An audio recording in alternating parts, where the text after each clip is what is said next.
Welcome to Warhammer 40,000, the world's most popular tabletop wargame. Set in the grim darkness of the far future, Warhammer 40,000 is a game of epic battles, fought between armies of heroes, villains, and incredible monsters. Players collect, build, and paint armies of amazing miniatures, and play thrilling games of strategy, using tactics, skill, and a little bit of luck to determine the winner. To play a game, you'll need some models, measurers, dice, and a place to play. You'll also need a friend to join in the fun. In this series of videos, we're going to teach you the basics of how to play a game of Warhammer 40,000 for yourself. We'll show you how to set up your army, how to blast your foes, charge your troops across the battlefield, and resolve brutal close combats. By the time we're done, you'll be able to start your own conquest of the galaxy, playing your first games with confidence. Let's begin.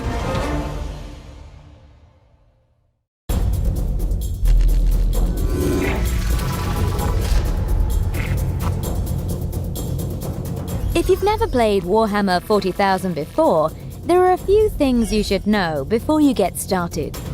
Let's take a quick look at some basic principles. To play a game of Warhammer 40,000, you need to know how to win. Missions outline how to muster your armies, create your battlefields, and deploy your troops. They also include any special rules or information you need to know while you're playing. Maybe it's a daring night raid or a heroic last stand. In a game of Warhammer 40,000, each player commands an army made up of citadel miniatures. Everything in your army has a value, which reflects how powerful or rare it is, and these values are used to make sure your games are fair, exciting battles of wit and skill. The mission you select will explain how big your army can be.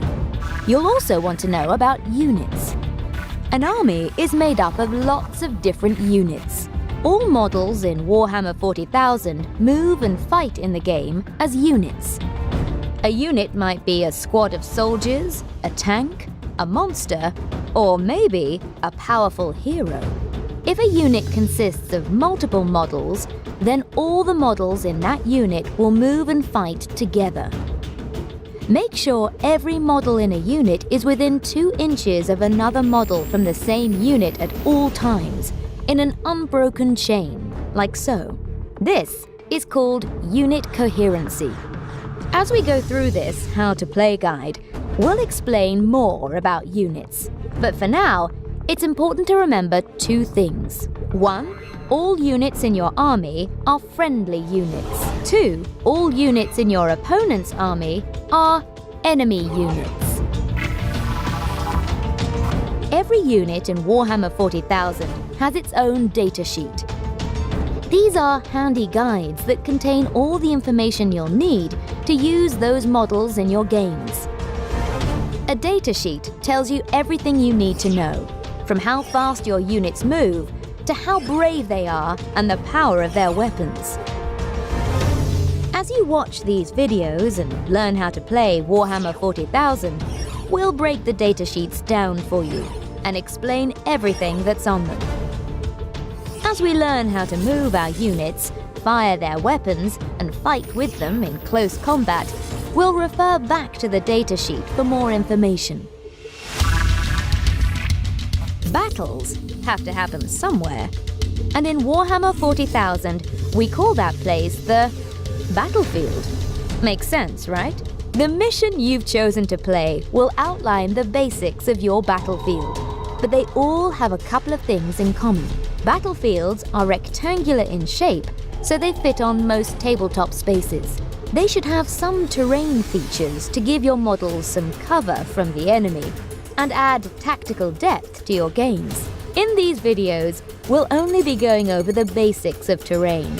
But as you become a seasoned general, you can dip into the full rules to maximize the strategic depths available. In Warhammer 40,000, we use measurements to see how far our models move across the battlefield, whether their weapons are within range of their foe, and all sorts of other situations. All measurements in the game are made in inches. We recommend you use a measurer or a tape measure. If you ever need to measure between two models, and when the shooting starts, this will happen a lot, always measure between the two nearest points on the model's bases. Even Space Marines sometimes miss their targets, and in a game of Warhammer 40,000, you'll use dice rolls to see if a shot hits its mark, how devastating an explosion is, or whether the nerve of your warriors can hold in the face of adversity. The dice used in Warhammer 40,000 are standard six-sided dice, sometimes referred to as a D6. You'll need a few of these, so make sure you've got some to hand. Sometimes you'll need to add your dice rolls together. If you need to add the results from two dice together, for example, this will be written as 2d6. Sometimes you'll be asked to roll d3. To do this, roll a d6 and halve the value, rounding up. All games of Warhammer 40,000 are divided into a series of battle rounds, where both players get a turn to use their armies. We'll take a look at the battle round in our next video.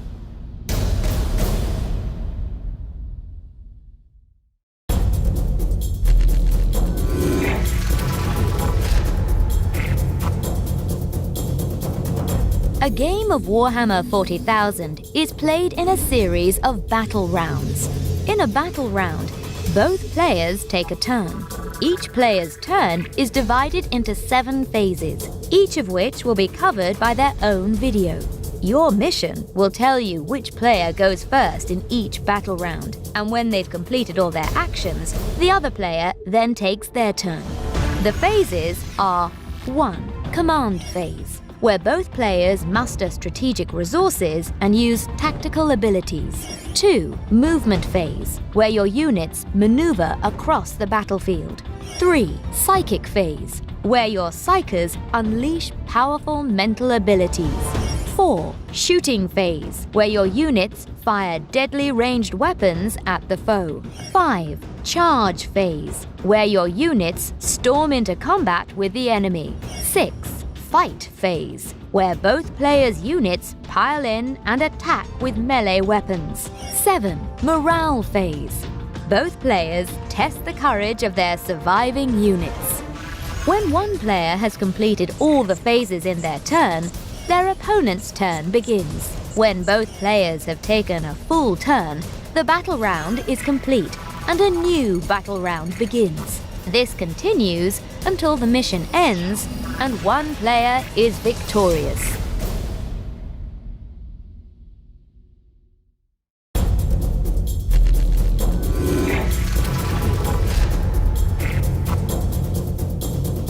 The command phase is the first phase of each player's turn. It's where your army's leaders steel themselves for the battle ahead. The command phase doesn't play a big part of learning the basic rules, but there are a couple of things worth explaining. First, if your army is battle-forged, at the start of the command phase, your army gets awarded a free command point. There's more information about battle-forged armies and command points in the core book, if you're interested, but you won't need them much in your first few games. Second, there might be some game effects that need resolving in this phase. And with that, the command phase is over. As you become a veteran player of the game and learn more about the special rules of your models and army, the command phase becomes really important. But for now, let's move on to movement.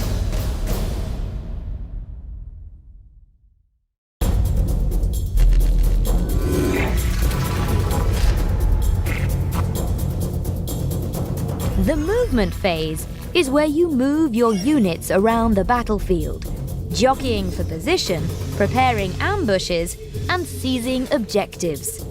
The movement phase is split into 2 steps. 1. Move units, and 2. call in reinforcements. First, select a unit in your army to move. You can choose whether that unit makes a normal move, an advance, or remains stationary. When a unit makes a normal move, each model in the unit can move a distance in inches up to its move characteristic.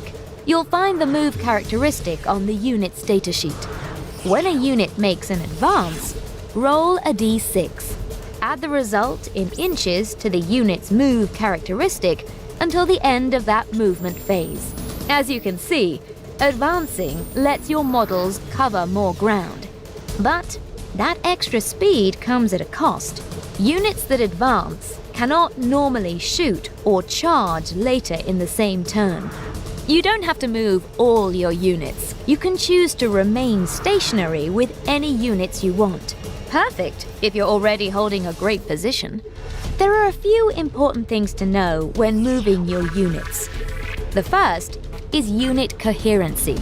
All models in a unit must finish their move in a single group within 2 inches of another model from the same unit, or 2 models from the same unit if the unit numbers 6 models or more.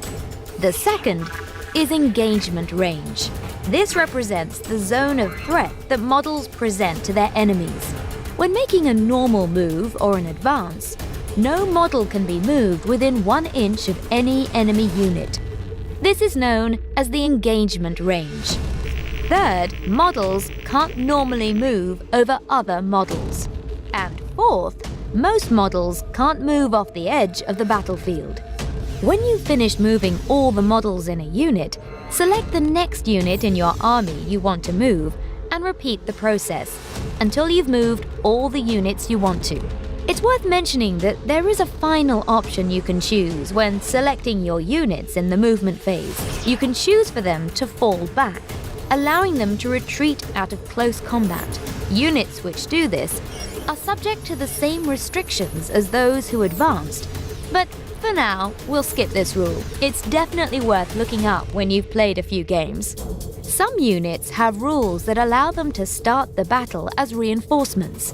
These can begin the game off the battlefield. If you have a unit that has this special rule, you can bring it into play in the movement phase after all of your units already on the battlefield have moved. How the reinforcements enter play will be clearly explained on its datasheet. Reinforcement units always count as having moved in the turn you bring them onto the battlefield, so you can't move them any further. When you've moved all your units and brought any reinforcements into play, your movement phase is complete.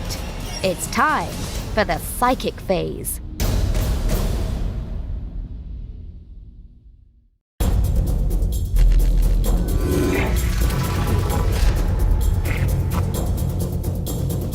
In Warhammer 40,000, some unusual individuals are able to harness the power of the warp. These rare and dangerous characters are called psychers. In your psychic phase, your psyker units can attempt to manifest psychic powers. Pick one psyker unit and then refer to its datasheet to see which powers it has available and how many it can attempt to manifest each psychic phase. All psychers know the psychic power Smite, but many will know more. You can choose to use as many psychic powers as the unit's datasheet allows, but you don't have to use any if you don't want to. Each psychic power has a warp charge value.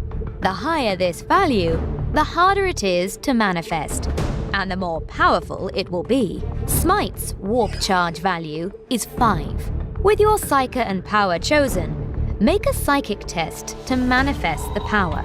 To do this, roll 2d6. Remember, rolling 2d6 is when you roll 2 dice and add the score together for a result between 2 and 12. Compare the result to the psychic power's warp charge value. If the total you rolled is greater than or equal to the warp charge value, the psychic test is passed. Resolve the remaining effects as described on the datasheet. If the test is failed, nothing happens. It's worth mentioning that there is a third potential outcome too, known as the perils of the warp. Harnessing the roiling energy of the warp to use as psychic power is incredibly dangerous and can have lethal results. For now, we'll skip past this rule, but it's worth looking it up when you've played a few games. In your turn, your psychers might not have it all their own way though. In your psychic phase, enemy psychers can attempt to disrupt your psychic abilities as they manifest.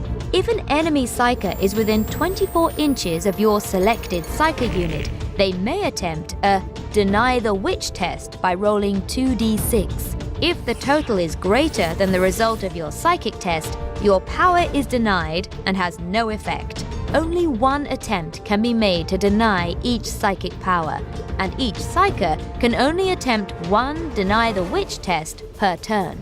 Once you have resolved the effects of all the psychic powers for one unit, you then repeat the above actions until all of your psyker units have been chosen. Then it's on to the shooting phase.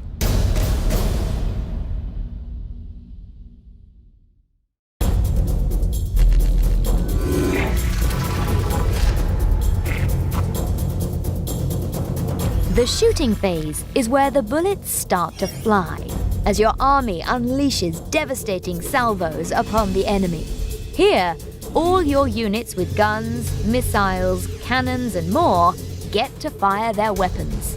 Start your shooting phase by selecting one of your units with a ranged weapon to fire. Remember, units which advanced cannot be chosen in the shooting phase.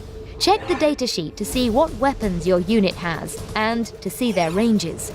To shoot at an enemy, your unit needs to be able to see the target and be in range. Take a look at the target from behind your unit for a model's eye view.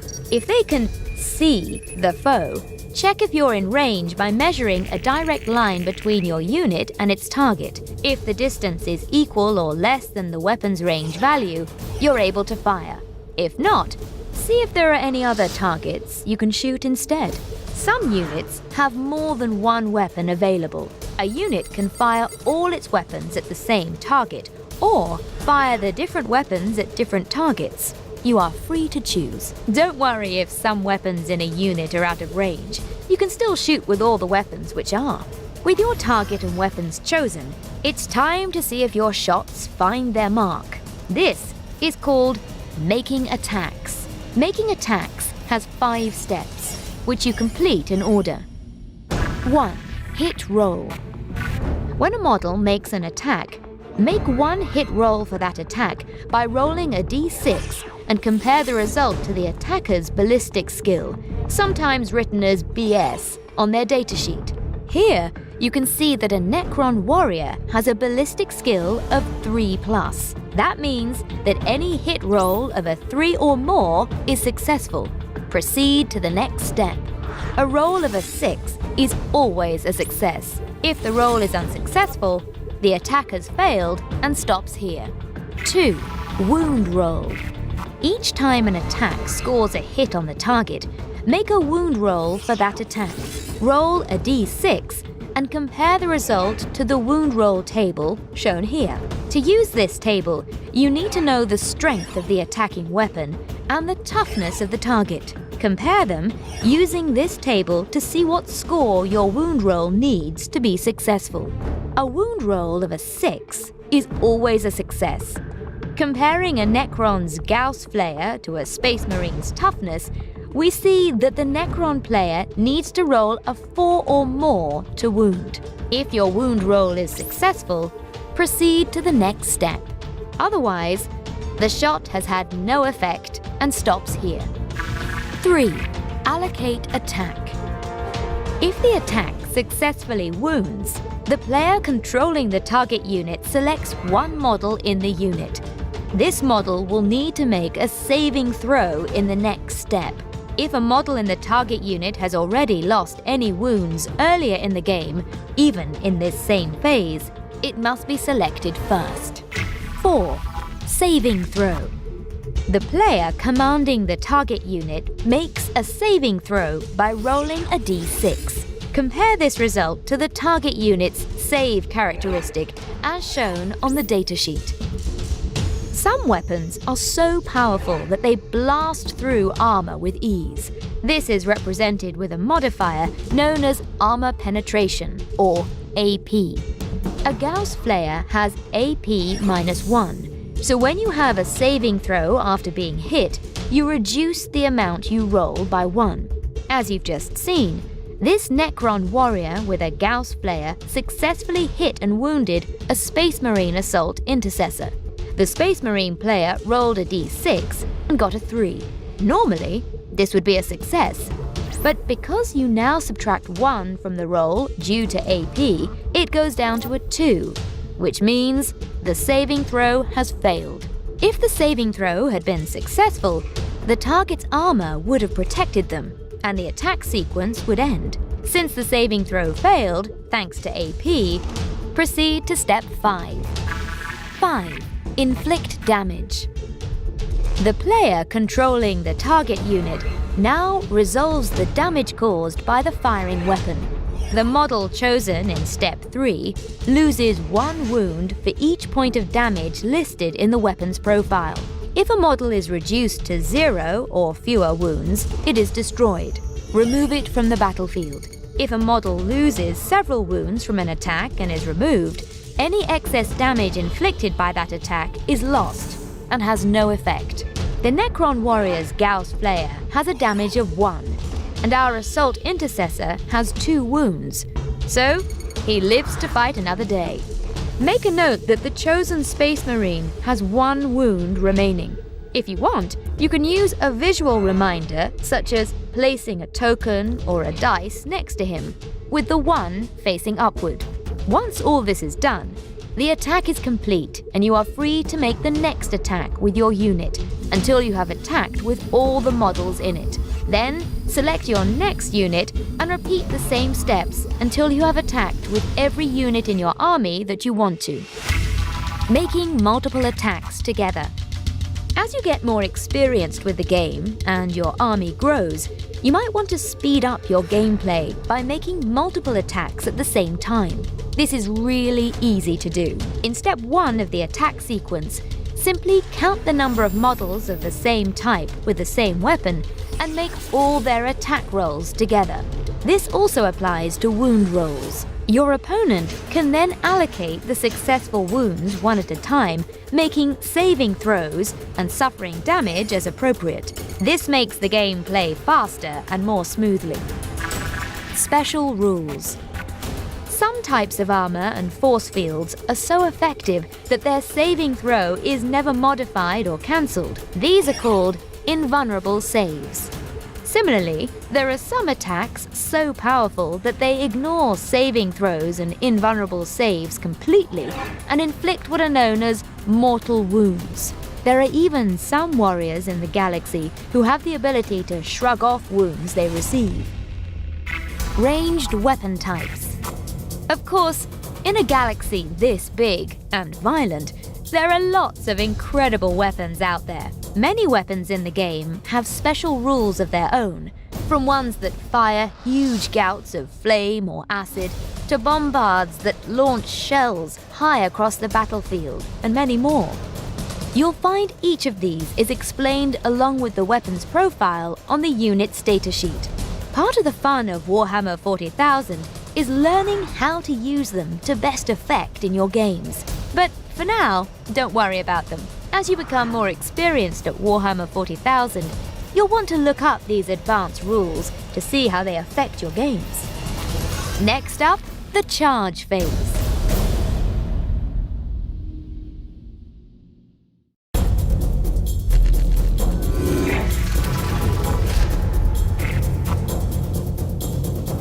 Not all warriors in Warhammer 40,000 want to blast their enemies from range.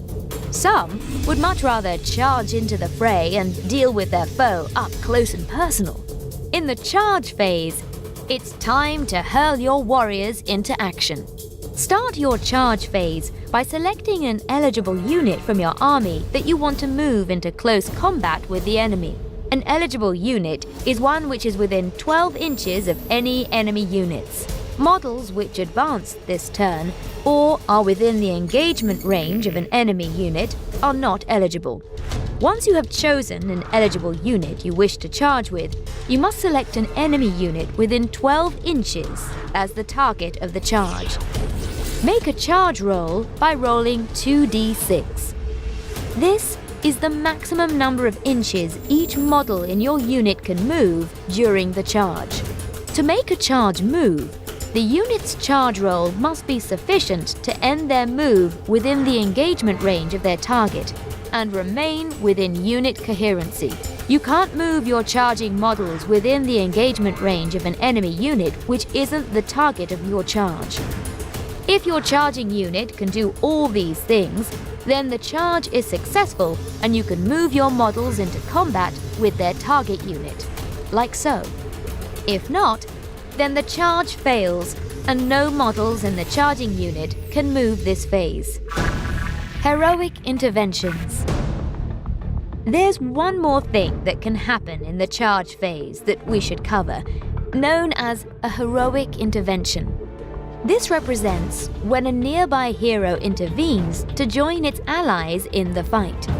Once all charges have been made, the opposing player can make heroic interventions. To do this, they can choose any heroes in their army that don't already have an enemy unit within their engagement range, but are within 3 inches of an enemy unit. This hero then makes a 3-inch move towards the closest enemy model, bringing it into the fight. Charging multiple enemy units. Sometimes it's a good idea to charge multiple enemies at once. Maybe your unit outnumbers them, or maybe your unit is so good at fighting it just doesn't care.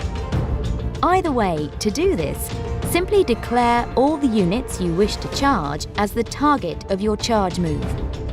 Beware though, you'll need to roll well enough for your models to reach the engagement range of all the targets, while maintaining unit coherency for the charge to be successful. In short, you've got to be brave, tough, crazy, or all 3 to pull this off. With our charges complete, it's time to fight.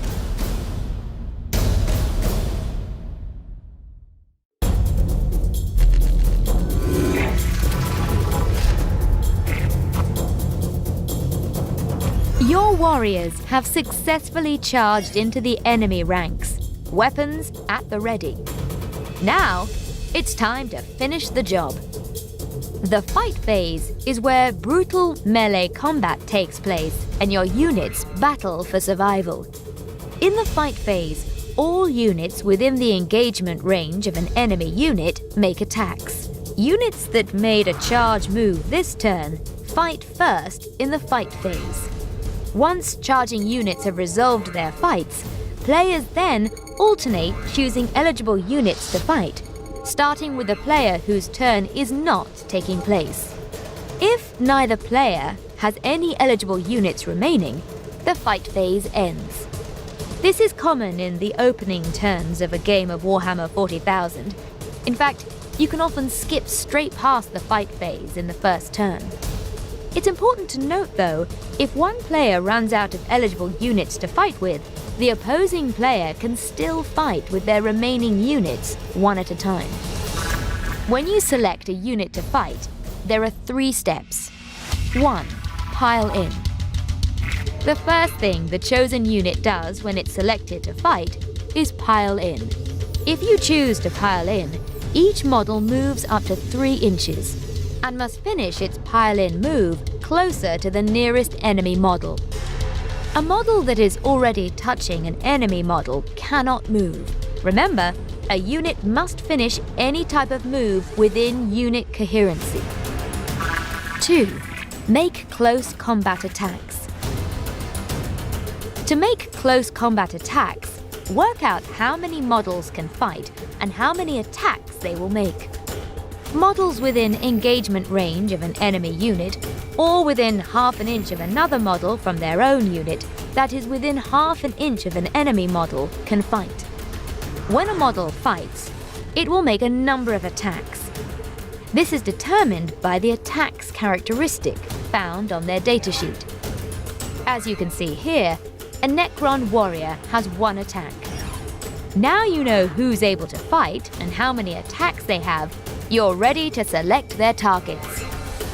If the attacking unit made a charge, its models must attack the unit that was the target of the charge. Otherwise, they may attack any enemy unit they are engaged with.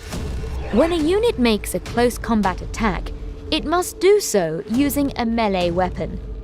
This will be listed on the weapon's profile on the unit's datasheet.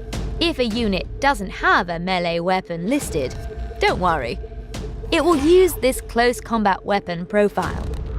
Now you know who's able to attack, how many attacks they have, and what weapon they're using.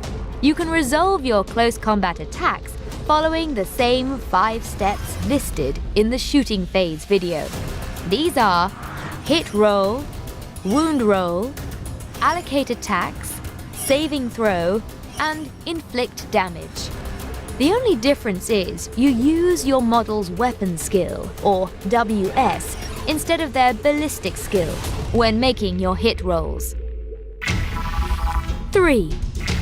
Consolidate.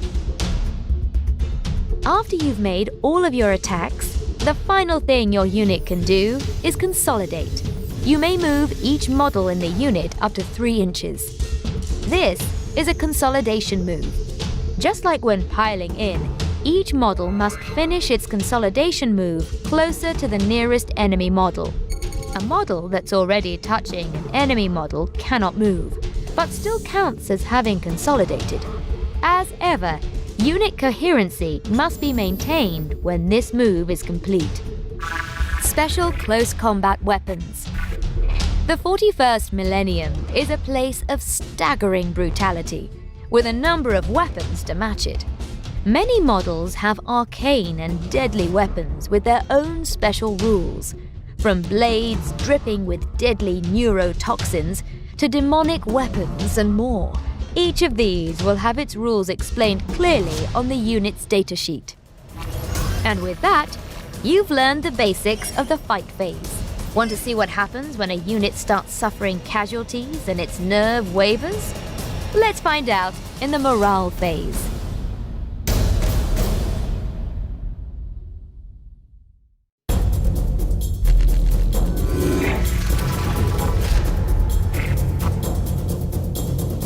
Even the bravest hearts may quail when the horrors of battle take their toll.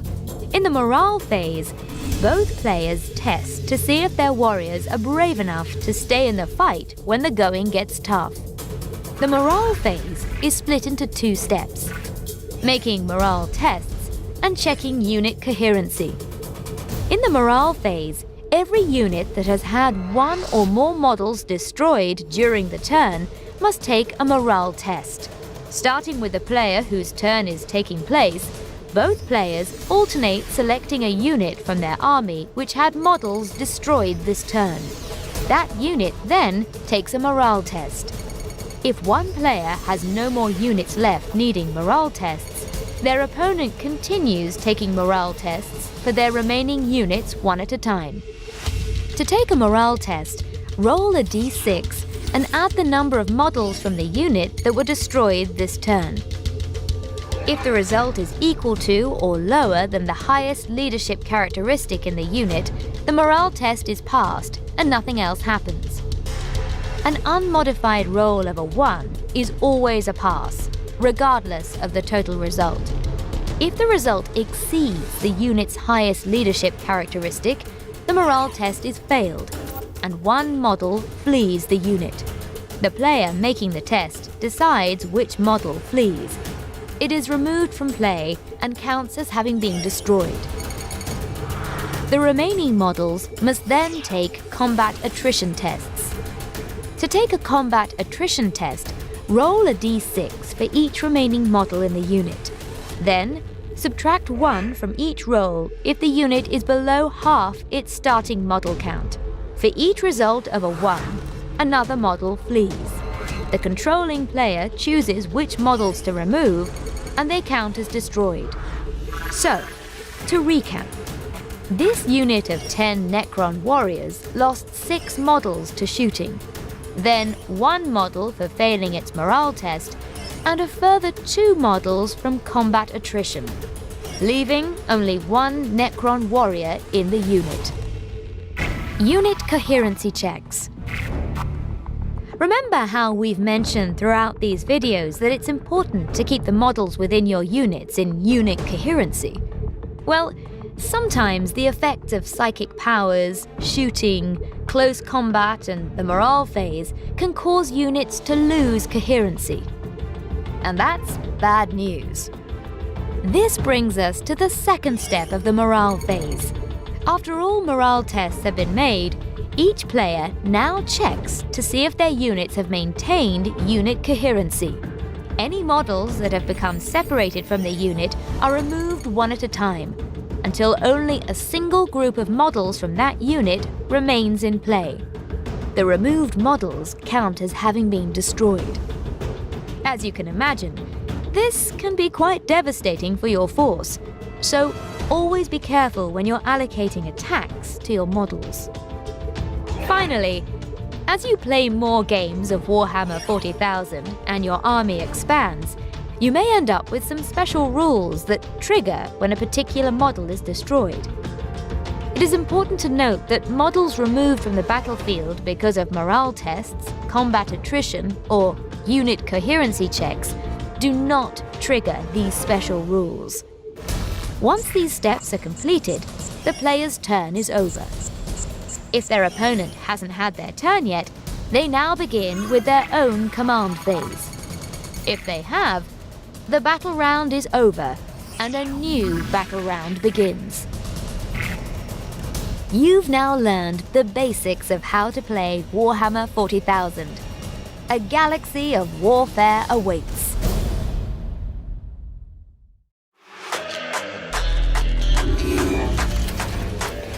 Having learned the basics of Warhammer 40,000, you're now ready to start your own gaming journey in the grim darkness of the far future.